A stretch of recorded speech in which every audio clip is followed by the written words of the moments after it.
حضرت عیسیٰ علیہ السلام کے پاس ایک شخص آیا، کہنے لگا میں نے آپ کے ساتھ رہنا ہے، میں نے ہمیشہ آپ فرمانے لگے میں ضرور ساتھ رکھوں گا پر دنیا داری کا مطالبہ نہ کرنا جی۔ تو اس پیر دے بندے کیویں مرید ہون جدے مرید ہویا دکان ہی نہ چمکے، کیا مطلب ہوا بیعت ہونے کا؟ اتنی دیر کے مرید ہوئے تو کوئی فائدہ نہیں ہوا، نہ کاروبار چمکا نہ دکان بنی، الٹا پیر صاحب کہتے ہیں سود بند کر دو، دھوکے بند کر دو، فریب بند، جتوں ہوندا پیا ادوں بھی نہیں ہون دیندے، کیا فائدہ ہے نا جی؟ تو کوئی مکر فریب ہی نہیں، دجل ہی نہیں، سادہ کام کیسے ہوگا؟ حضرت عیسیٰ علیہ السلام کہنے لگے میرے ساتھ رہنا ہے تو دنیا داری سے، بولیے دنیا داری سے بچنا۔ کہنے لگا جی بالکل صحیح ہے۔ آپ فرمانے لگے چلو ٹھیک ہے۔ حضرت عیسیٰ نے چاہا کہ اس کا امتحان کریں، فرمایا پہلے دن وہ آیا ہے صحبت صلح میں رہنے کے لیے، خیر سیکھنے کے لیے۔ حضرت عیسیٰ علیہ السلام فرمانے لگے کتنی روٹیاں کھائے گا؟ کہنے لگا ایک۔ آپ نے 3 روٹیاں منگوائی، ایک خود کھائی، ایک اس کو کھلائی، تیسری وہیں رکھی اور جناب عیسیٰ دریا پہ وضو کرنے تشریف لے گئے۔ واپس آیا تو روٹی کوئی نہیں تھی وہاں۔ فرمایا روٹی کس نے کھائی ہے؟ کہنے لگا کوئی پتہ نہیں۔ جناب عیسیٰ علیہ السلام نے نا اس کو معجزہ دکھایا، ایک ہرن جا رہی تھی، اس کے ساتھ 2-3 چھوٹے چھوٹے بچے تھے۔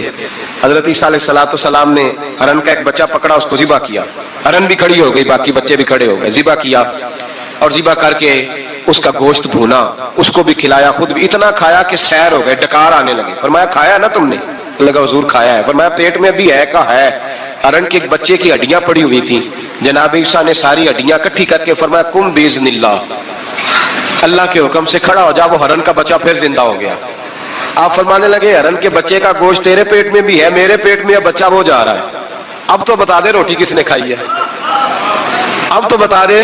کہنا جی کوئی پتہ نہیں مجھے پتا۔ حضرت عیسیٰ علیہ السلام اس کو ساتھ لے گئے، دریا کے اس پار جانا تھا، فرمایا ہاتھ پکڑا چلو گزرو۔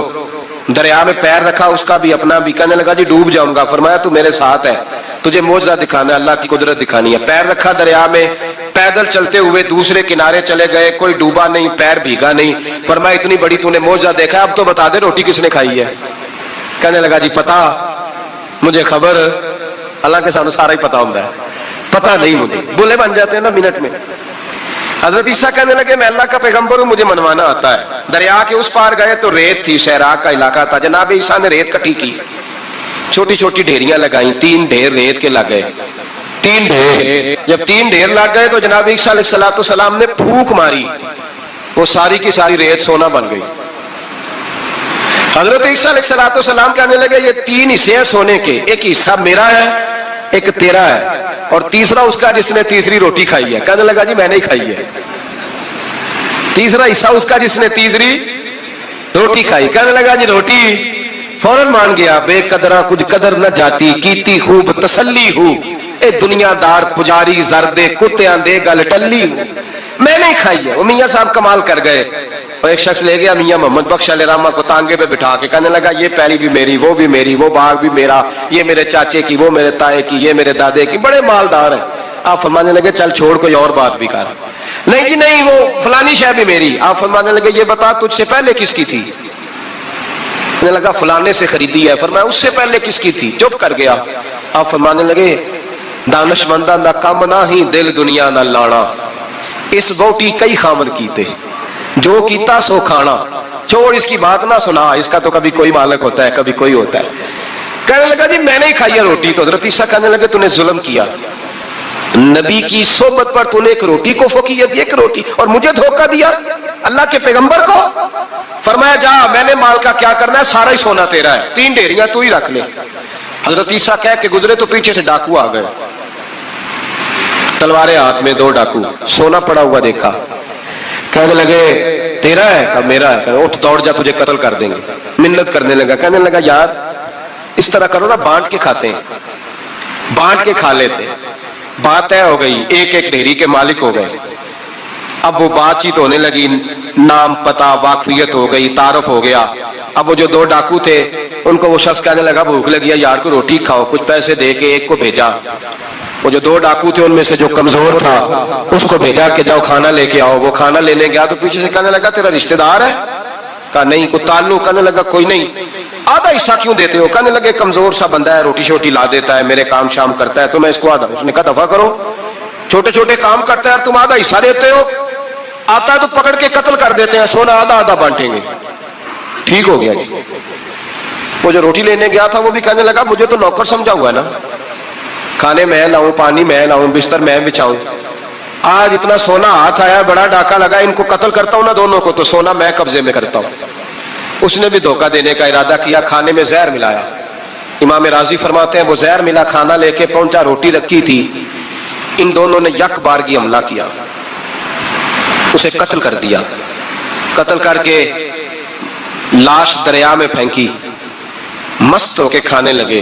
جب سیر ہوئے تو پھر پیٹ کٹنے لگا, انتڑیاں ٹوٹنے لگی, ناک منہ کان ہر چیز سے خون نکلنے لگا. چیخے مارتے کوئی سارا سونا لے لے ہمیں بچا لے, سارا کچھ لے لے جان بخش دے. رونے لگے, تڑپنے لگے, لیکن اب کوئی بچانے نہیں آیا, کوئی داد رسی کو نہ آیا. تینوں لاشیں ایک دریا میں, دوسری وہاں, مر گئے, مردہ ہو گئے. حضرت عیسیٰ علیہ السلام چند گھنٹوں کے بعد گزرے تو لوگوں نے کہا حضور یہ کیا ہے؟ فرمایا دنیا داری کا انجام, لالچ کا انجام, دھوکے کا انجام, فریب کا انجام. او بھائی بیماری لگ گئی سیٹھ صاحب کو, مالدار صاحب کو, چودھری صاحب بیمار ہو گئے, کروڑوں روپیہ پڑا ہے تجوری میں, لیکن شفا کبھی خریدی نہیں جا سکتی, صحت کسی دکان سے ملتی نہیں, دھوکے سے اکٹھا کیا ہوا مال وہ پڑا ہے سامنے, لیکن اس کے منہ سے چند نوالے نہیں اتر رہے. یہاں تک حالات ہے. ہماری عدالتوں کا اللہ حافظ ہے, اب وہاں کیس جاتے ہیں خلا کا کیس گیا, خاوند کے خلاف بی بی نے مقدمہ کر دیا.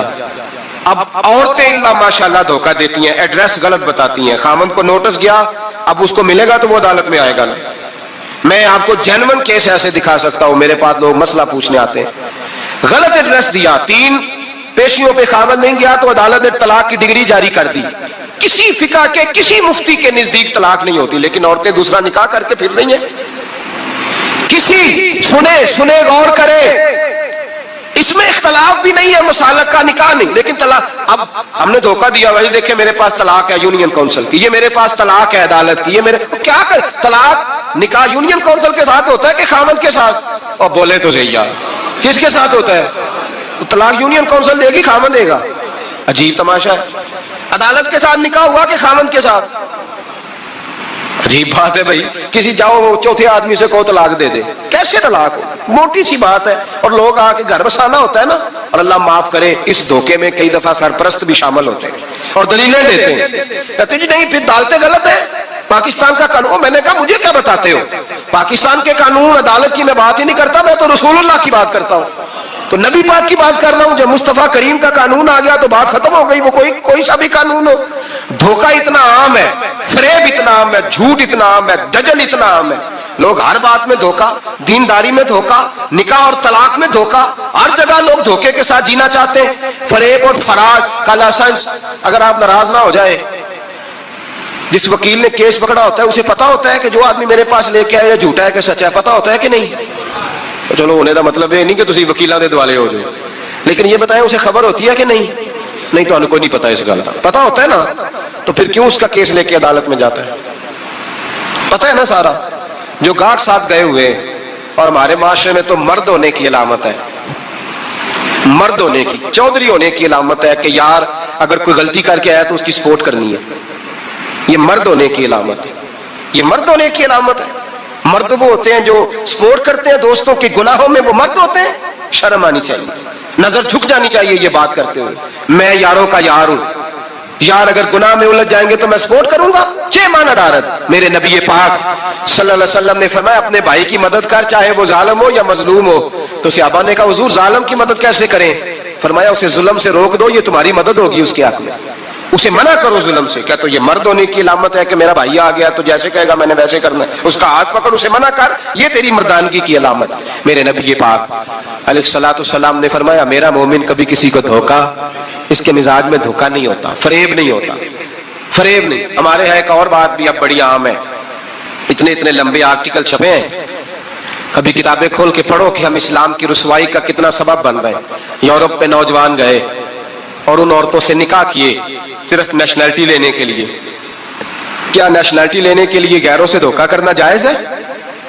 میرے نبی پاک صلی اللہ علیہ وسلم بدر میں تھے, 2 صحابی آ رہے تھے, دونوں بہادر صحابی تھے. رستے میں ابو جہل سے ملاقات ہو گئی. ابو جہل کہنے لگا تم جا رہے ہو اپنے نبی کے ساتھ جنگ میں تعاون کرو گے؟ وہ صحابہ کہنے لگے نہیں، ہم تو ویسے جا رہے ہیں، ہم بالکل بھی جنگ نہیں کریں گے۔ کا وعدہ کرتے ہو؟ کا وعدہ کرتے ہیں۔ وہ دونوں آ گئے حضور کے پاس، یا رسول اللہ صلی اللہ علیہ وسلم ہم آ رہے تھے اور ابو جہل ملا ہے، ہم نے وعدہ کر لیا ہم جنگ نہیں لڑیں گے۔ 313 لوگ تھے اور ایک ایک آدمی کی ضرورت تھی۔ کہا حضور کافر سے وعدہ کیا ہے، کافر سے۔ نبی پاک نے فرمایا تم ہتھیار نہیں اٹھاؤ گے، وعدہ کافر سے کیا پر کیا تو ایک مومن نے ہے نا۔ ایک شمون نام کے بزرگ تھے، بنی اسرائیل سے تعلق تھا،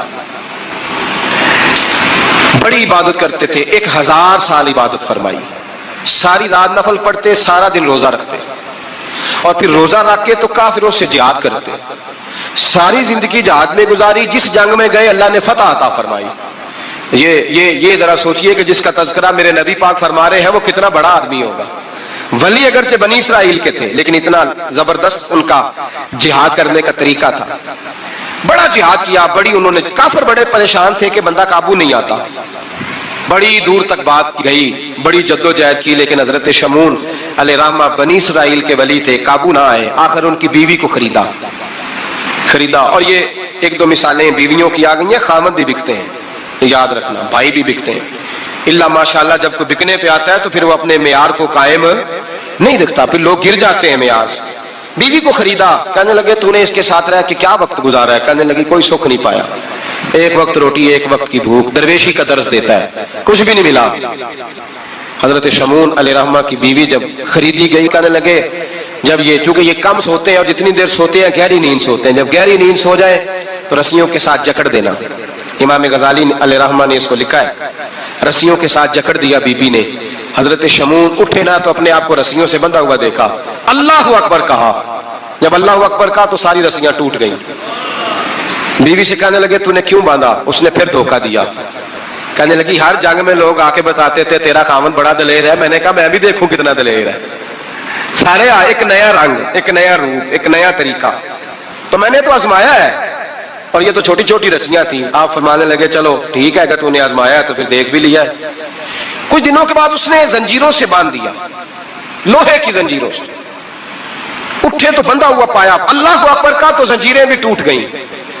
فرمانے لگے یہ تو نے کیا کیا؟ کہنے لگی دیکھنا چاہتی تھی، کچی رسیاں تو توڑ لیتے ہو، زنجیریں بھی ٹوٹتی ہیں کہ نہیں؟ ہاں بھائی ٹھیک آ کے لوگ بتاتے ہیں تو واقعی دلیر ہے، ہر جنگ میں کامیاب ہوتا ہے۔ اب قریب بیٹھنے لگی، کھانا اپنے ہاتھوں سے کھلانے لگی، فریب کرنے لگی، دھوکہ دینے لگی۔ کہنے لگی بتاؤ تو صحیح طاقت کا راز کیا ہے؟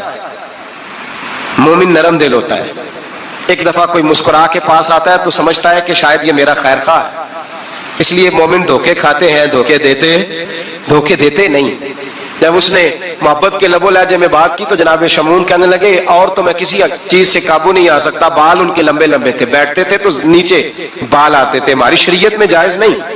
نبی پاک صلی اللہ علیہ وسلم نے زلفے کانوں تک کی اجازت دی ہے، کندھوں تک کی اجازت ہے، کندھوں سے نیچے بال آئے تو حرام لکھا ہے اعلیٰ حضرت نے، کندھوں سے نیچے جائز نہیں۔ ان کے بال بڑے لمبے تھے، بیٹھتے تھے تو نیچے دب جاتے تھے۔ حضرت شمون کہنے لگے مجھے دنیا کی تو کوئی طاقت نہیں باندھ سکتی، ہاں میرے بالوں سے مجھے باندھ دیا جائے تو پھر نہیں میں اٹھ سکتا۔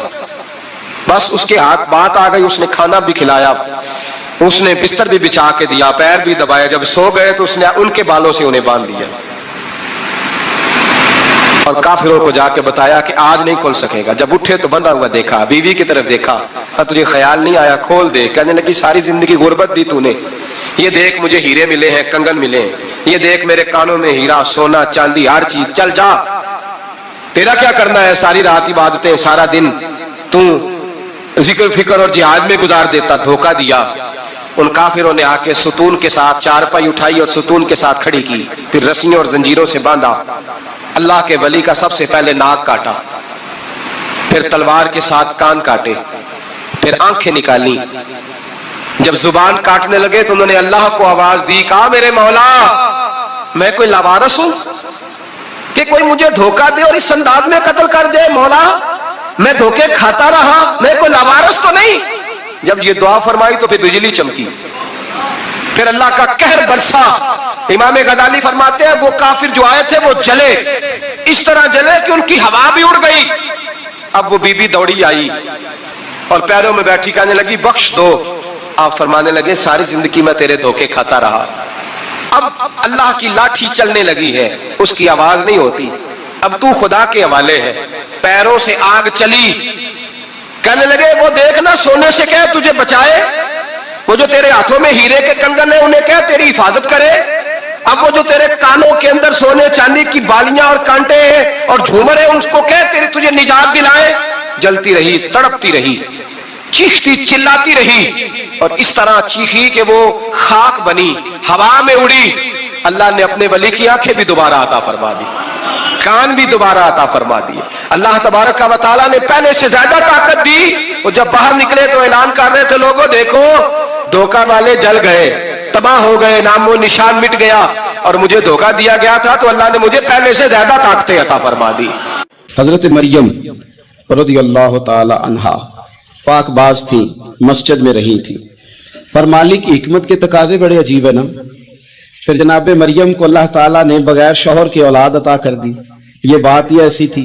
وہ کسی نے کہا تھا کہ مخلوق تو فنکار ہے اس درجہ کے پل بھر میں سنگے در کعبہ سے بھی اسنام تراشے, تم کون ہو کیا چیز ہے داغے کبابی.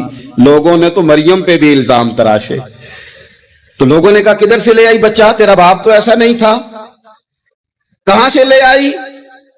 اللہ کرے میں آپ کو سمجھا سکوں, ذرا اپنے آپ کو وہاں کھڑا کریں کہ ایک پاک باز عورت, پاک باپ کی بیٹی, طیب ماں کی بیٹی, اور اللہ کے گھر میں پرورش پانے والی خاتون, ایک وہ وقت اور ایک یہ وقت کہ اس عورت کو کٹہرے میں کھڑا کر کے پوچھا جا رہا ہے کہ معاذ اللہ تیری گود میں بچہ جائز نہیں ہے, کہاں سے لائی ہے.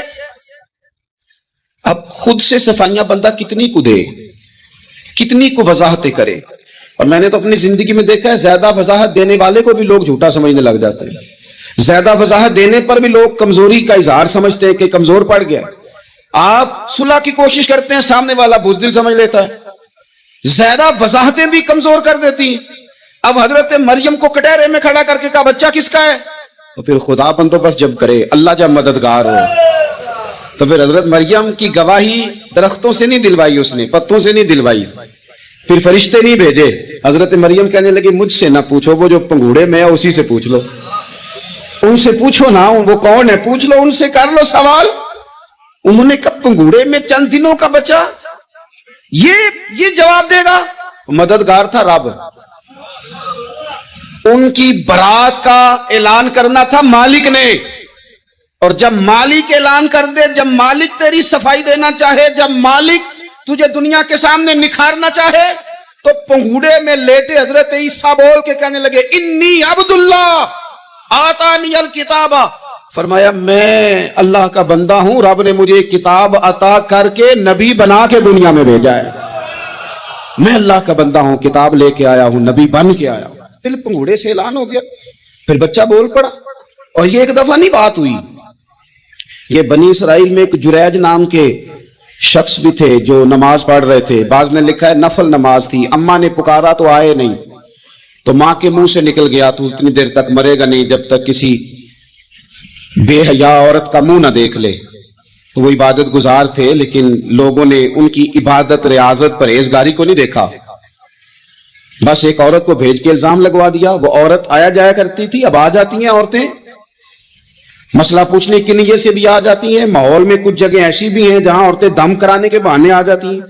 وہ خاتون آتی جاتی تھی اس خانقاہ پہ, آستانے پہ, یہ بخاری میں موجود ہے. پھر اس نے کہا میری گود میں جو بچہ ہے یہ انہی کا ہے. مجھے بتائے کیسے بندہ وضاحت دے. حالات خراب ہو گئے, لوگ کٹیا جلانے لگے, ماحول اور طرح کا بن گیا. میرے نبی پاک علیہ الصلوۃ والسلام فرماتے ہیں پھر اس رب کے بندے نے کہا مالک تو کریم ہے, تیری مشیت کا تقاضا آیا جو میری ماں نے جملے بولے تھے, پر اب میں وضاحت دینے کے قابل نہیں رہا. اب تو ہی کرم کرے گا تو دروازہ کھلے گا. تو وہ چند دنوں کا بچہ پنگوڑے میں بول کے کہنے لگا میں اس درویش کا نہیں, میں تو فلانے چرواہے کا بچہ ہوں, وہ جو بکریاں چراتا ہے. رب کی مدد کو پکاریں, اپنے ساتھ اپنے مالک کی مدد کو شامل کریں, تھوڑے رزق پر بھی گزارا اچھا ہونے لگ جائے گا. سارے لوگ آپ کو گرانے کی تدبیریں کر رہے ہوں گے اور مالک آپ کو عزتیں عطا فرما دے گا. اس کی بارگاہ سے حکمت کا تقاضا اور ہو جائے گا. ہم نے ساری زندگی لوگوں کو راضی کرنے میں گزار دی. تو میرے عزیز, جب سب سے بڑھ کر وہ دیتا ہے, سب سے زیادہ نوازتا ہے, سب سے زیادہ پیار کرتا ہے, تو پھر وہ فرماتا ہے یا ایھا الذین آمنوا اذکروا اللہ ذکرا کثیرا, اے ایمان والو اپنے رب کا کثرت کے ساتھ ذکر کرو.